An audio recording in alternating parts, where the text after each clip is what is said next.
Harvey, talking to Banafsheh Sayed. Banafsheh, it's a great honor to have helped create this piece with you. And it is the fulfillment of a dream that I had when I first saw you dance in Tripoli all those years ago at the 700th centenary of your rebirth. When I saw you dance, I found myself sobbing because at last I was in front of someone who could truly embody both the great peace and the great passion at the heart of Rumi's transmission to the world. Watching you dance, I realized that you have fused together in your dance the opposites that exist in the divine. Serenity and wildness, great elegant beauty and abandon, tremendous inner groundedness and absolute surrender to the moment. And that moved me immensely and gave me the inspiration to beg you to create something that could celebrate this gift of yours to interpret all the paths of love. So how did you start to bring together your two greatest passions? The passion for dance and the passion for the journey of the soul. Well, I grew up between two worlds. The world that my grandmother introduced to me and showed me, which was the ancient, the traditional, the world that she lived as a Muslim coming from the heart. So she taught me this world while I was also living in the world of my parents, which is and was a very artistic world and the modern world. My father is a great artist, he's a legendary artist, so this environment was a very open environment, open mind, curious. So I was between these two worlds and living very religiously, being very Islamic as a child. But I soon became disillusioned with the Islam that my grandmother brought from the heart and what I saw on the streets as the practice. I couldn't bring the two together. And this is when I discovered Rumi. And Rumi showed me a way that was in the heart. It was going through the gateway of religion and entering into the heart. At the same time, I always danced. I always loved to dance. I've danced, I don't know, for 1,000 or so years, maybe. And this dance I knew I had to do regardless of all the resistances that was around me. Because here was an environment where women, when they're thought of as good, are silent and docile. So I knew that as I was working, as I was creating my dances, as I was giving flesh to my dream, that I was carrying this passivity that had been women's quality for so long. Silence. The good woman is hidden. So I carried that resistance which was in me and in all women as I was creating. Dancing became for you a kind of exorcism of that resistance, of that passivity. Yes. A way of embodying your authentic power and the authentic power of the feminine. Yes. And this was step by step. Tell me how these extraordinary forms that you use in your dance, which are so varied, how did they evolve? It's, how I was living in these opposite worlds, bringing them together. My form is also about that, bringing together opposites to give balance to the togetherness of them. So I started with flamenco. When I saw it for the first time, I was bitten. I was completely bitten. The films of Carlos Saura. And I knew this was the form I was going to do, and I had to do it starting the next day. And what flamenco has taught me is the passion and the spiritual pride, the divine pride, as well as just being this flame that is never consumed fully. It's always lit, and the keeper of the flame. So this was one form, and from there I moved to the opposite of it. I had to understand it fully. I felt it was too arrogant. And so I had to go all the way to the opposite side, opposite of the spectrum, and I went into Tai Chi, which is continuous movement. It's the movement that is at the source of all movement. And this is what I did, and the Tai Chi showed me the continuity and the merging, the dissolving into the greater, no boundaries. Flamenco is very ferocious and fierce and delineated, and you could say masculine, although of course it is a marriage of opposites too. And Tai Chi is predominantly feminine, isn't it? In its flowing from the source and with the source's rhythm. Flamenco is saying, here I am. And Tai Chi is saying, what is I? What is you? What is here? All of these questions blending, merging. Flamenco is about defining the unique self. And Tai Chi is about joining tenderly the universal self. Yes, and the two go together. What happened for you to move from Tai Chi? So then from that, I went again into another polar opposite, and it was the Gurdjieff sacred dances, the sacred movements. And movements taught me the integration of the body, mind, and emotions, so that you could be totally present to your movement. And this movement also showed me the objective, impersonal way of moving, where you are focused, totally focused in what you're doing, and you're harmonizing with the rest of the group, because it's done in a group. And you learn about universal laws through the body. It's very interesting to me because you begin with flamenco and you define yourself in the fire of that passion.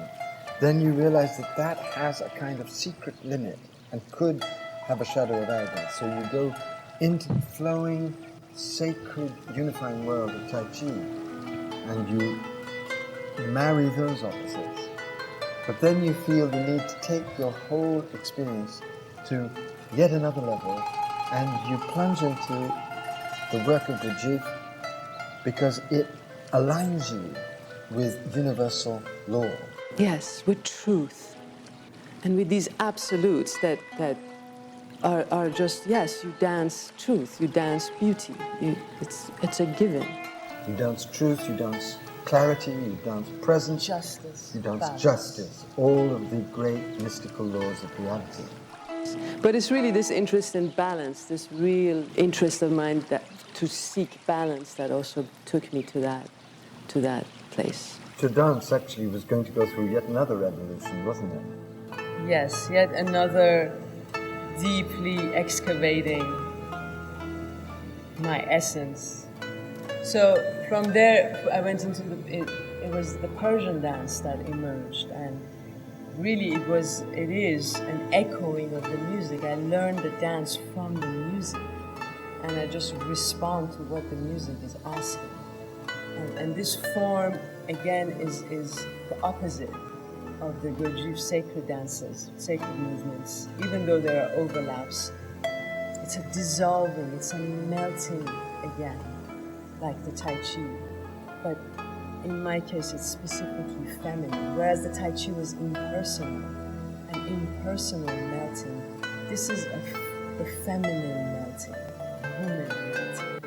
I remember being taught by you Persian dance, and one of the things that was so moving is when you described the gestures of Persian dance as caressing the face of the beloved, the woman lover in you melting into such a state of love that your whole body becomes a caress of the being in the face of the beloved. It seems to me when I listen to you that you've been really progressing deeply into your true self. Flamenco helps you define the reality of your human self in all of its passion and strength. Then you dissolve into the universal feminine of Tai Chi, the universal softness of Tai Chi. Then you again go to the impersonal laws of Gurdjieff, but you end with claiming the sublime sensuality of Persian dance as a woman lover of the beloved, as you. Yes. And now what you've done in your dance is bring together all of the different modalities of this form, because these express so beautifully the different textures and intensities of the relationship of the soul with the divine. But it's really the fifth movement. Right. Modality that is really then bringing it all together for me, and that's the whirling, that's the turn, where you really get to taste that stillness that remains no matter what, within the chaos, within all this movement, all of this revolving, something is still. And that which is still has always been that and will always be that.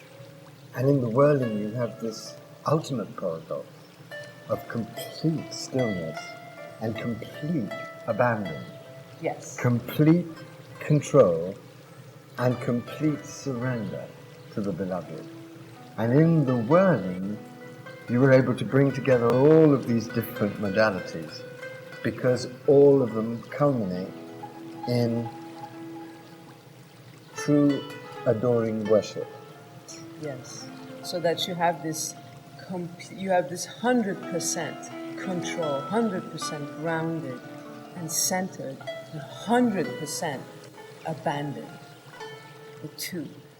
Maria Callas said, when I sing, one part of my mind is totally focused and the other part is totally gone. Totally. But you can only do that, as I think your dancing demonstrates, if you have a very powerful grounding in discipline and technique. Yes. Because it's only that powerful grounding in discipline and technique that can give you the confidence to risk that kind of abandon. It's like being a vessel for this energy that we don't know. It's the unknown. And you become this vessel that is powerful enough and soft enough to receive, and then powerful enough and soft enough to share. So all of that. Banafsheh, at the beginning of our conversation, you spoke about carrying the passivity of the women of your culture, of Iran, and of Muslim women in general, especially those in fundamentalist societies. How do you experience this pain of the women who are compelled to be silent and to hide their bodies behind the veil and the chador? This affects me very much, very deeply.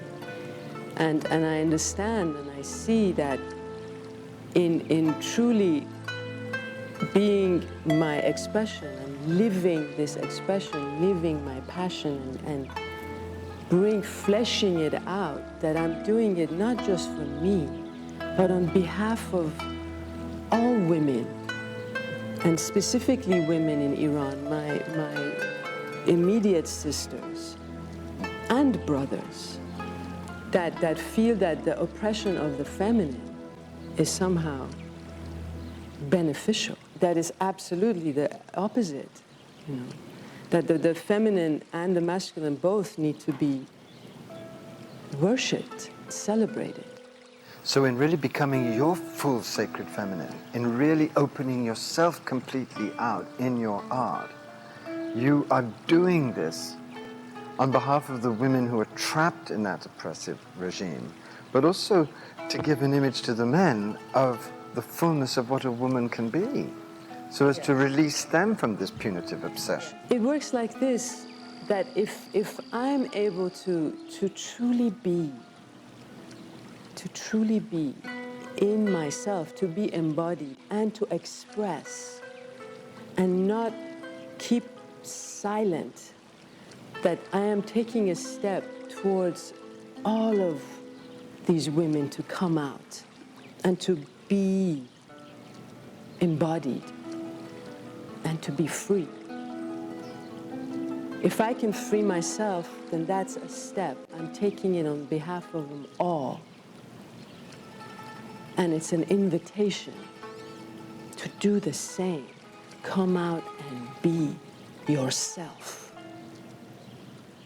And this being of your complete self also potentially releases the men, because it releases the oppression of the feminine in the masculine, because you represent the fullness of the radiance of the beauty of the feminine, so that the man can see and worship the feminine and incorporate that radiance in himself. The feminine is the energy of inclusivity. It includes. So men and women have the feminine energy. It's that which includes. So if we talk about how the feminine has been resurrected, it's coming back after 5,000 years of being downplayed and going under. It's an energy that is not about, okay, now women are going to be on top. It's an inclusive energy. It's man and woman, masculine, feminine coming together, the marriage of opposites. In both men and women, so as to give both men and women a larger fullness to their nature. Yes. Patriarchy works by divorcing the woman from her inner power, her inner masculine, and also her inner sacred feminine, and it does exactly the same to men. So in this act of becoming your full sacred feminine, you're inviting all beings to a marriage of opposites so that they can come into their fullest divine human freedom. Yes. One of the bravest things that you've done as a dancer is to incorporate whirling into your dance, which is traditionally a male practice, although now, of course, there are many women doing it. So you haven't rested at all within the conventional boundaries of your culture. To the women who've been silenced and whose bodies have been hidden, you've said, I will speak through my dance, and I will dance out the divine feminine body for you as my tribute to your suffering and as my gift to you. And to the men who have claimed sacred dance for their own, you are showing them what it is to dance with just as much reverence and deep sense of worship in a female body, so that they can see that this hoarding of the forms for their own sex is a limitation of the divine itself. All of what you said, the whirling having been mostly in performance or in displays, a masculine form, is interesting because it's actually quite feminine in that the man wears the skirt. So it is a way of the masculine coming in touch with the feminine. So now that more women whirl this balance, there will be more of a balance, I feel. Yes. I've had the privilege of watching you work. 2 days ago, we spent that amazing day when I watched you create in a quiet, empty room with me the dance that finishes our piece. How do you create a dance? How is it that you begin to bring together these miraculous movements that in the end come out as a dance? Well, what I'm very interested in, what drives me is trance. This letting go, this emptying and seeing what appears, allowing. So basically it's putting music on and not also planning what music is going to happen, just letting the music come on and sort of randomly, but it is from the collection that I love, and then going into trance and letting the movement emerge from that. And there is an order that emerges from this trance that is seemingly chaotic, right? That's what I'm interested in.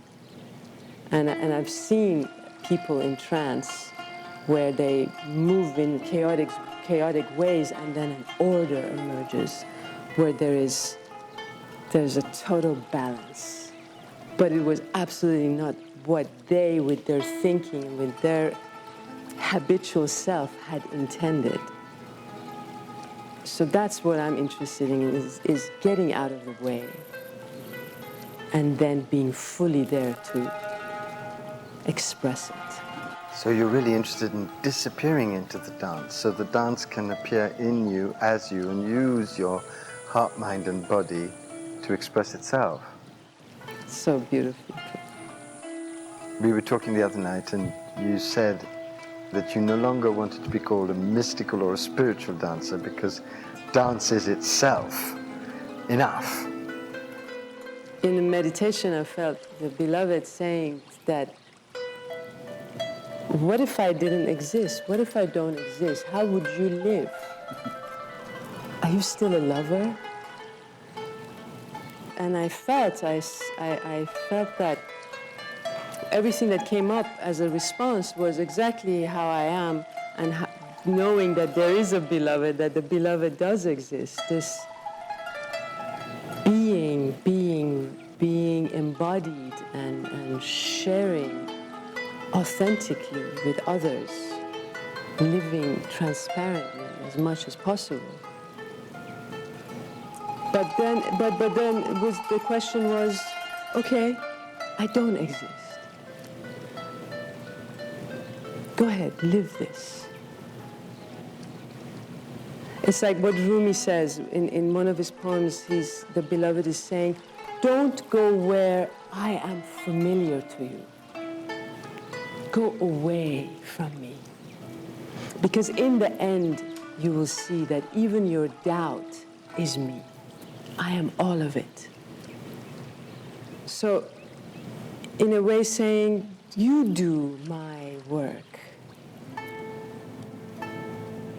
So in that sense, then it's not mystical, it's not spiritual.